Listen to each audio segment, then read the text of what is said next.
வணக்கம். ஸ்ரீ ஹரிஹரி முத்துலட்சுமி அம்மா ஆலயத்திலிருந்து பேசுகிறேன். நாளைக்கு வந்து சிறப்பான பூஜை, அமாவாசை பூஜை. அம்மளுக்கு வச்சுருக்கேன், பம்பை வச்சுருக்கேன். மொத்தம் நிறைய மக்கள் வருவாங்க. நாளைக்கு இந்த அம்மல் வந்து எப்படி வரப்போகிறாங்க, அருள்வாக்கம் பிள்ளைங்களுக்கு எப்படி சொல்ல போகிறாங்கன்றது நாளைக்கு லைவாக போடுறோம். பாருங்கள், உங்களோட சப்போர்ட் எங்களுக்கு வேணும். எங்களோட வீடியோஸ் வந்து இன்ஸ்டாவில் போடுறோம், பாருங்கள். பார்த்துட்டு லைக் போடுங்க.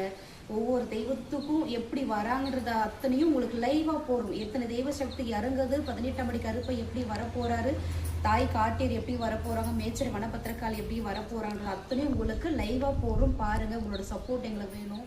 நாளைக்கு வந்து அமாவாசை பூஜை வந்து 11 மணி ஸ்டார்ட் ஆகும். அம்பாளுக்கு அதுக்குள்ளே வந்து அபிஷேகம் பண்ணணும். அபிஷேகம் முடிக்கிறதுக்குள்ளே இங்கே நிறைய தெய்வ சக்தி இருக்கனால அத்தனை பேருக்கும் அபிஷேகம் பண்ணணும். அதெல்லாம் முடிச்சுட்டு பம்பை வச்சுருக்கோம்.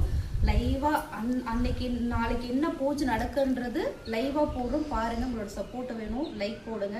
எங்களோட வீடியோஸ் ஒவ்வொரு நாளும் பாருங்கள். பார்த்து உங்களோட சப்போர்ட் எங்களுக்கு வேணும். ரொம்ப நன்றி.